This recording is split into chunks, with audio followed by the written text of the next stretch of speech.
Good evening, everybody. My name is Vignesh, and I'm a first year student at Indian Institute of Management, Trichy, and I am here to speak on the topic Micro, Small, and Medium Enterprises Development. This project is part of our Indian economy and policy course. So, to begin with, the Micro, Small, and Medium Enterprises Development Act was notified in 2006 to address policy issues affecting MSMEs as well as the coverage and investment ceiling of the sector. The Act seeks to facilitate the development of these enterprises and also enhances their competitiveness. It provides the first ever legal framework for recognition of the concept of enterprises, which comprises both manufacturing and service entities. It defines medium enterprises for the first time and seeks to integrate the three tiers of these enterprises, namely micro, small, and medium. The Act also provides for a statutory consultative mechanism at the national level with balanced representation of all sections of stakeholders, particularly the three classes of enterprises and with a wide range of advisory functions. Establishment of specific funds for the promotion, development, and enhancing competitiveness of these enterprises, notification of schemes and programs for this purpose, progressive credit policies and practices, preferences in government procurements to products and services of the micro and small enterprises, more effective mechanisms for mitigating the problems are some of the other features of this Act. The micro, small, and medium enterprises, as per MSMED Act, are defined based on their investment in plant and machinery for manufacturing enterprises and on equipment for enterprises providing on rendering services. The various plans and schemes which the government have introduced to boost the MSME sector are: first is the NMCP, that is the National Manufacturing Competitiveness Program. The program aims to develop global competitiveness among Indian MSMEs by improving their processes, designs, and technology and market access. Under the Lean Manufacturing Program, that is the LMP program, MSMEs are assisted in reducing their manufacturing costs through proper personnel management, better space utilization, scientific inventory management, improved process flows, reduced engineering time, and so on. Promotion of Information and Communication Tools, that is ICT, is also a program that is implemented in the MSME sector. The broad activities plan under this component includes identifying the potential MSME manufacturing clusters for ICT intervention, setting up of e-readiness centers, developing clusters, and skill development of MSMEs. The next is the Cluster Development Program.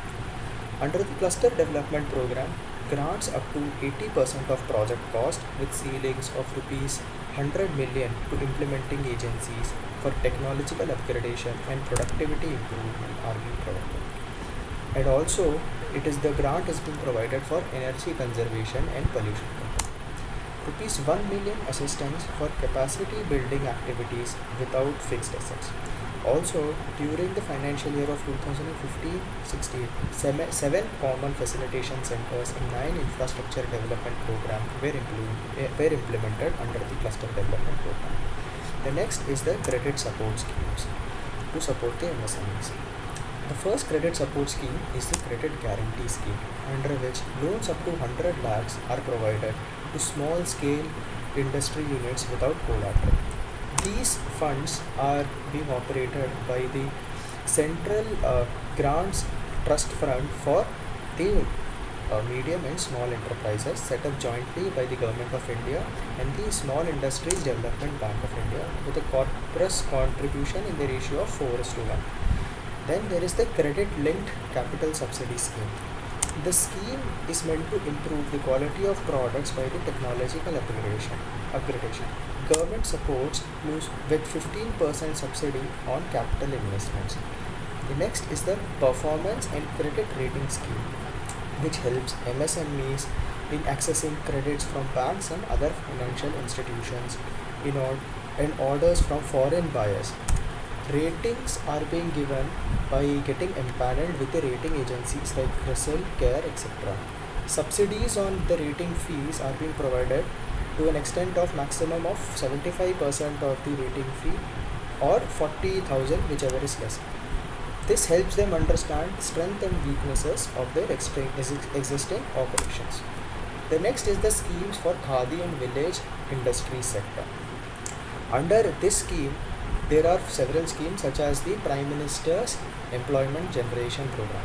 Under this program, financial assistance is provided for setting up of micro enterprises costing up to rupees 25 lakh in manufacturing sector and 10 lakh in service sector.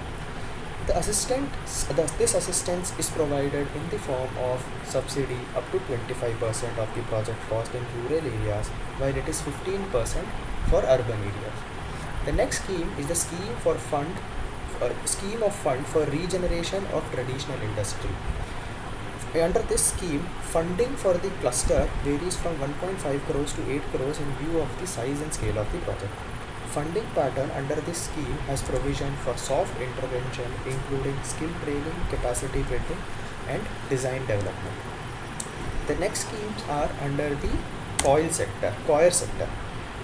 Under the schemes for coir sector, there is a Coir Vikas Yojana, under which the government provides travel allowances and financial assistance of up to 2 lakhs to the eligible coir exporters to participate in the international fair and product promotion programs. The next is assistance for publicity material up to 25% of the production cost, with overall ceiling of rupees 15,000 is also provided. Also, there is a Coir Science and Technology Yojana, under which the exporters can collaborate with certain research institutes such as Central Coir Research Institute and Central Institute of Coir Technology to implement various technology which can be used to boost their exports and boost their product quality.